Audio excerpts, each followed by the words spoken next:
E aí galera, tudo bom? Estamos aqui agora para a nossa aula de número 8 de Química, onde vamos falar hoje sobre distribuição de elétrons, tá?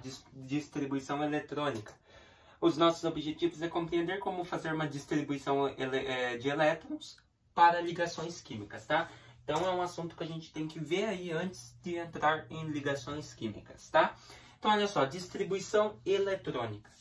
A distribuição eletrônica ou configuração eletrônica, a forma como os elementos químicos são ordenados considerando o número de elétrons que eles possuem e sua proximidade do núcleo atômico, tá? Então, distribuição eletrônica em camadas.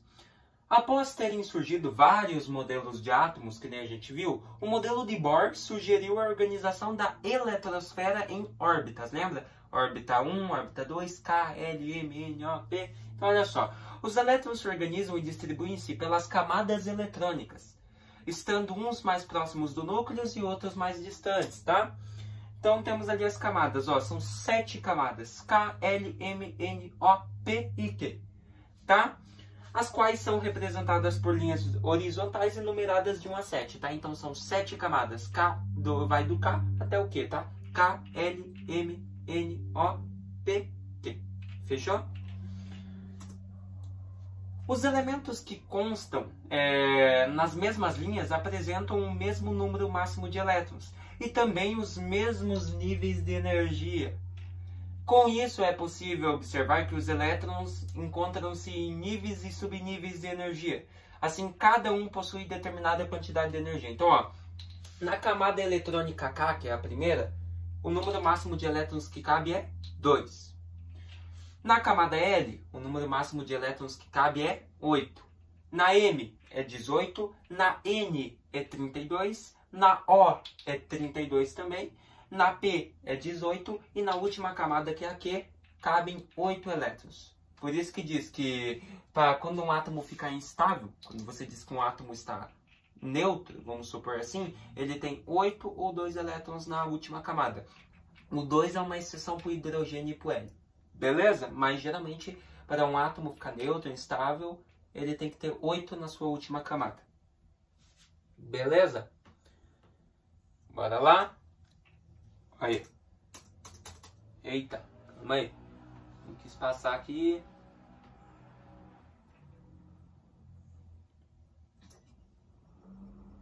Agora passou. Então, olha só. A camada de valência é a última camada eletrônica. Ou seja, a camada mais externa do átomo, a mais distante do núcleo. Segundo a regra do octeto, os átomos possuem a tendência de se estabilizarem e ficarem neutros. Isso acontece quando eles apresentam a mesma quantidade de prótons e nêutrons, com 8 elétrons na última camada eletrônica. Posteriormente, surgiram os subníveis de energia, representados pelas letras minúsculas S, P, D e F. Cada subnível suporta um número máximo de elétrons. Então, ó, o subnível S suporta no máximo 2 elétrons, o subnível P suporta 6 elétrons, o subnível D suporta 10 elétrons e o F suporta 14. A partir disso, chegou o diagrama de Linus Pauling. O químico estadunidense Linus Carl Pauling estudou as estruturas atômicas e elaborou um esquema até hoje utilizado. Pauling descobriu uma forma de colocar todos os subníveis de energia em ordem crescente, usando, portanto, o sentido diagonal. O esquema ficou conhecido como o diagrama de Linus Pauling, tá? Então você tem assim, ó, na camada K é a primeira camada, a camada 1, subnível S, e o subnível S suporta 2 elétrons. Então você tem 1s2. Vindo para cá você tem a camada L, que daí vai ser camada 2, subnível S, suporta 2 elétrons. Daí, ainda na camada 2, subnível P, suporta 6 elétrons. Fechou? Então já está montando, ó, 1s2, 2s2, 2p6. Agora bora para a camada M. Para a camada M você tem 3s2, 3p6, 3d10, tá?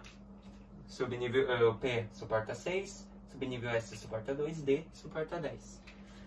Para a camada N, você tem 4s2, 4p6, 4d10 e 4 F14. Daí temos o subnível O, que daí seria 5S2, 5P6, 5D10, 5F14. Fechou? E daí nós temos o subnível P, que daí já vai diminuindo, né? Você tem 6S2, 6P6, 6D10. Aqui no subnível P não tem o F14.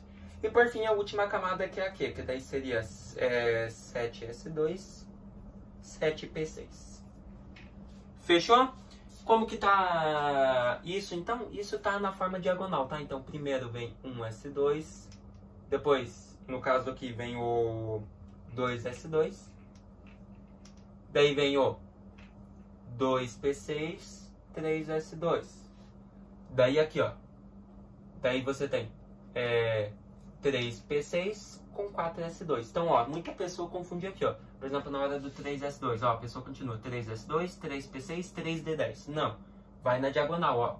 3S2, 3P6, 4S2. Daí agora vem para outra linha. A outra linha pega isso aqui, ó. Daí, ó, 4S2, volta, 3D10. Daí sim, você teria, no caso daí, 4P6, 5S2. 5S2, você teria 4D10, que vai para 5P6, 6S2. 6S2 vai para...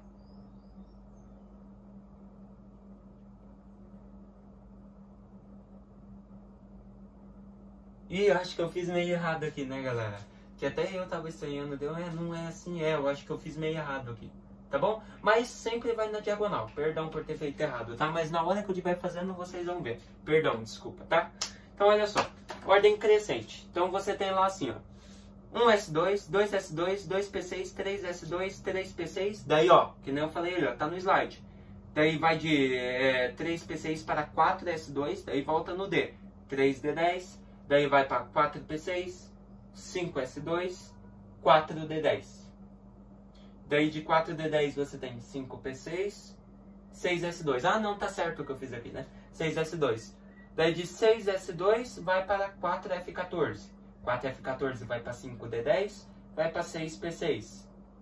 E daí vem para 7S2. De 7S2 vai para 5F14, 6D10, 7P6. Então vocês observam que deu todos os subníveis o diagrama inteiro. Essa é a distribuição do elemento organozônio, que é o último elemento da tabela. Então, tudo isso aqui é a distribuição eletrônica, a distribuição de elétrons do último elemento da tabela. Número atômico 118, organozônio. Beleza? A distribuição dele, então, é o diagrama. Mas esse diagrama serve só para o organozônio? Não, nós podemos distribuir de outras formas. Ó, observe que o número indicado à frente do subnível de energia corresponde ao nível de energia, né? Por exemplo, 1S2. Como dito, o S é o subnível, 1 é o primeiro nível na camada K, né? Primeira camada, e o expoente 2 indica o número de elétrons existentes no subnível, que é o S. Beleza? Por isso, 1S2, 2S2 e assim por diante. Então, olha só. Faça a distribuição eletrônica do elemento ferro, que apresenta número atômico 26. Então, ele quer que você faça agora a distribuição do ferro. Ferro tem número atômico 26. Beleza? Então, você vai fazendo aqui, ó. Começa por 1S2. 1S2 já foram 2 elétrons. Falta 24. Daí, 2S2 já foram 4. 2P6 já foram 10. Então, falta 16 elétrons ainda. Então, ó, 2P6 vem para 3S2, já foram 12. 3P6, agora já foram, no caso, 18, né? E agora nós temos daí 4S2, né? Vem na diagonal, ó. 3S2, 3P6, diagonal, 4S2. Então, agora já foi 20. Daí, de 4S2, vai para 3D10. Mas você já tem 20. Você não precisa desses 10. Esses 10, no caso, seriam utilizados para se você precisasse ou tivesse mais que 10. Ó, aqui já tem 20 elétrons, ó. 2 mais 2, 4, mais 6, 10, 16, 7, 18, 19, 20. Você já tem 20. Se restam quantos para chegar em 26? Só 6. Então você coloca assim, ó. Você coloca 3D6, que é o que você precisa. Essa é a distribuição eletrônica do elemento ferro, tá? Então ficou em 1s2, 2s2, 2p6, 3s2, 3p6, 4s2, 3d6. Fechou? Então, pra vocês verem, é bem de boinha de fazer, tá? Então tá ali ó, no slide também o diagrama, né? Estamos ali, ó, utilizou a camada KLMN e ali a resolução, tá? Distribuição eletrônica dele está aqui, tá? Então essa é a distribuição do ferro. Daí nós temos a distribuição do bário. O bário, ele é de número atômico 56, tá? Então você tem assim, ó. Agora você tem o bário, né? O bário, o número atômico, como dito, é 56. Esse é o número atômico do bário. Então você começa lá. Ó, aqui você já sabe que deu 26. Então você pode fazer aqui, ó. 1s2, 2s2, 2p6, 3s2, 3p6, 4s2. Então, ó, nisso aqui já deu 20, que é o que a gente tinha colocado, e daí a gente usou o 3d6, né? Mas só que aqui são 56 de número atômico, são 56 elétrons, no caso. Então agora eu posso utilizar 3d10, que agora eu tenho 30 elétrons. 3d10 vai para 4p6, tenho 36 elétrons. De 4p6 vai para 5s2, tenho 38 elétrons, né? 36 mais 2 daqui, 38. Agora de 5s2, ele vai para 4d10. Então agora você tem 48 elétrons. De 4d10 vai para 5p6. 5p6 você teria 54 elétrons. Quantos elétrons que você precisa? 56. Então você já tem 54. E a gente vê que de 5p6 ele vai para 6s2. Se você tem 54, quantos elétrons você precisa para completar 56, que é o atômico? 2. Então, utiliza aqui, ó. 6s2. Acabou. Tá feita a distribuição.